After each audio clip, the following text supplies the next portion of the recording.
So ang Amerika ngayon mga sangkay, nabisto po na nagde-develop ng isang pambihira at halimaw na nuclear. So ang tanong tuloy dito mga sangkay, ang Amerika nga ba ay patungo na sa paghahanda sa isang malaking digmaang pandaigdigan?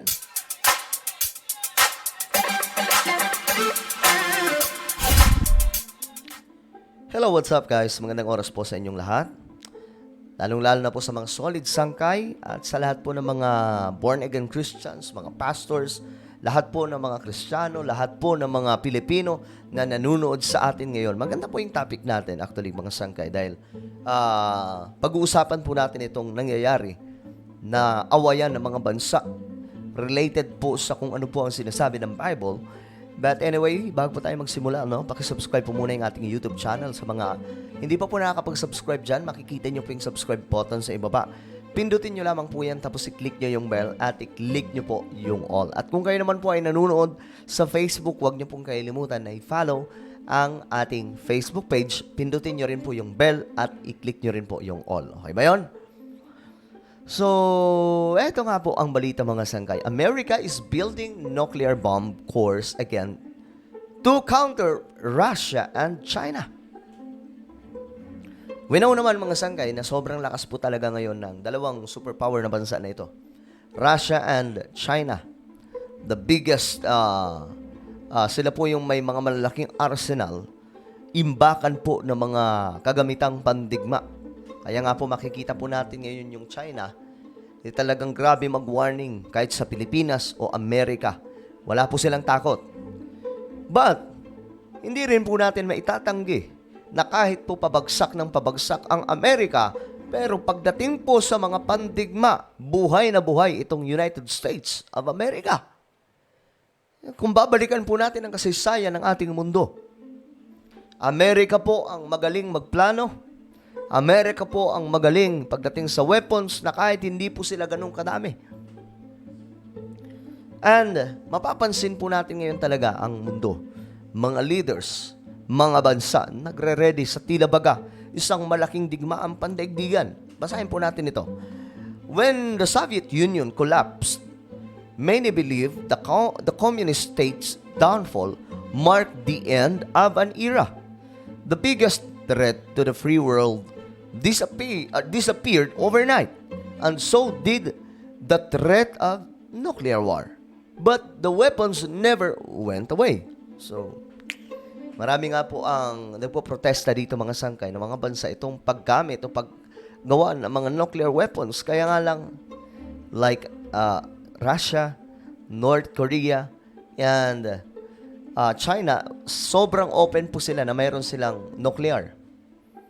Hindi ko alam kung yan po ay isang, isa pong pagpapahayag ng kanilang kapangyarihan bilang isang superpower nation. Or maybe, mga sangkay, alam nila na may paparating po talagang digmaan in the near future. But, ang US, nagre-ready na rin. Tago nga lang, mga sangkay, yung kanilang mga malalakas, kagaya po ng nuclear. No? Ngayon, mapapansin po natin na ang mundo ay naghahanda sa isang malaking digmaan. At kung babasahin po natin ang salita ng Diyos, pagdating po sa propesiya ng Biblia, may paparating na isang malaking digmaan. Na ito po ang pinakamalalang digmaan na magaganap sa mundo. Ito po ay dalawa po ito mga sangkay. Kung tawagin ay Armageddon and Gog and Magog War or battle. Itong dalawa na nasabi sa Biblia mga sangkay ay kinukumpara ng mga Bible scholar na pwedeng iisa or pwedeng separate na laban or digmaan. Pero halos parehas po ng picture kung ano ang magaganap. Ang sabi nga po ng Bible mga sangkay, maglilibing di umano itong mga Israelita ng mga nasawi sa digmaan na yan. 7 months, hindi pa rin po tapos. Ganun po katindi itong digmaan na paparating. At magaganap ang digmaan na yan, mga sangkay, na ayon po sa Biblia, ang makakalaban po ng Israel ay sindami po ng buhangin ng mga kasundaluhan. nalulusob at daraan po sa Euphrates River. Doon po magmamarcha.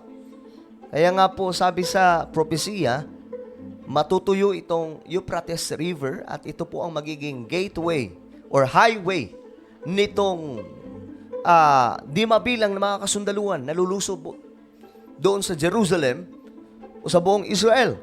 Kaya yung digmaan ngayon sa Israel, wala pa po yan mga sangkay.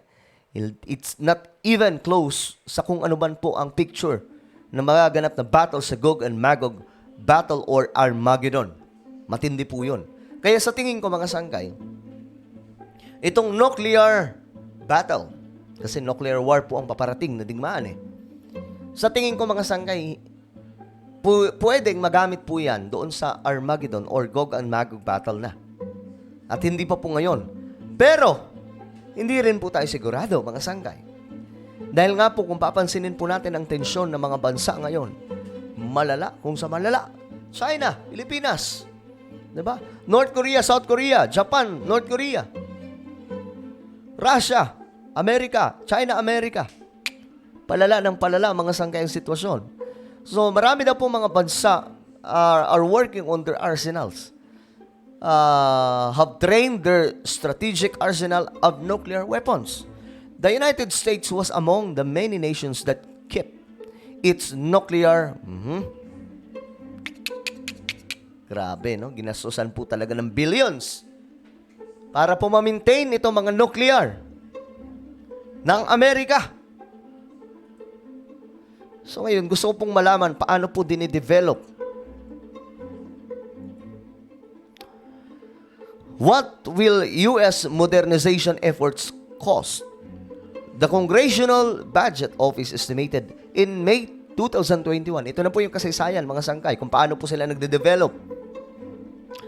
That the United States planned to spend $634 billion over the course of 10 years to sustain the modernize its stockpile with cost rising to a total, grabe ito.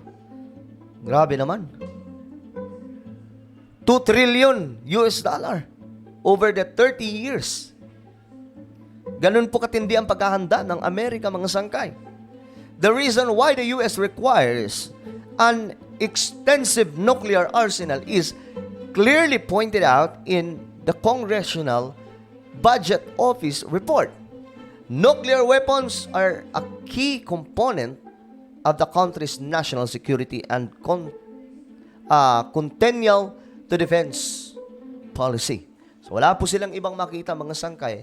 Kung mayroon po silang nuclear, magkakaroon po ng safety yung kanilang bansa at magkakaroon ng seguridad. Dahil matatakot ang sino mang umatake. Just like China. Pero hindi rin mga sangkay kasi yung Russia, di ba, nilabanan nga po ng Ukraine sa kabila po ng katotohanan na mayroon po silang matitinding weapon. Especially yung nuclear. Okay. However, the important thing to note about that assessment was that the United States was not only planned to sustain the nuclear weapons it had, but also modernize them. Ibig sabihin, nag-i-innovate yung kanilang mga kagamitang pandigma, which is necessary since many have reached their service life. Actually, mga sangkay, marami pong bumibili ng mga weapons galing sa Amerika. Doon nga po sila nabubuhay, di ba? Grabe. Itong United States. The United States opted to sustain and extend the lives of its weapons as a cost-saving measure rather than build new weapons each and every year, which has resulted in the need for a serious overhaul of the country's nuclear weapon. Grabe, no? Itong Amerika pa, sekreto lang din po talaga eh. So, ito po yung ginagawa ngayon ng United States of America. Kung paano po sila kumikilos ngayon. Tahimik lang, no? Tahimik lang. Akala po natin wala pong ibang ginagawa. But right now, mga sangkay, nagbi-build up na po sila ng matinding weapon. Yan, no? nagsimula na po silang mag-develop ng kanilang mga pandigma na tatapat di umano. Kasi alam po nila, hindi po sila bulag. China, malakas ang China. Russia, malakas ang China. North Korea, malakas din ang North Korea. At yan talaga mga sangkay, gigil na gigil po yun sa digmaan. Ngayon, makikita po natin ang tensyon na lumalala ng lumalala. Tensyon na tumitindi mga sangkay. At tayong mga Kristiyano, no? Wala po tayong ibang pwedeng gawin kundi manalangin. Let the will of God be done. Kung ang kalooban ng Panginoon ay talagang magkaroon na po ng Armageddon well, before po mangyari yan mga sangkay, lalabas po muna si Antichrist. Kasi magkakaroon po ng 7 years tribulation. Okay? Yan po ang inaabangan ng marami ngayon mga sangkay. Sino nga ba si Antichrist? Paano nga ba siya lalabas? In what way? Ano nga bang lahi siya? Siya ba ay half Jewish? Half Muslim?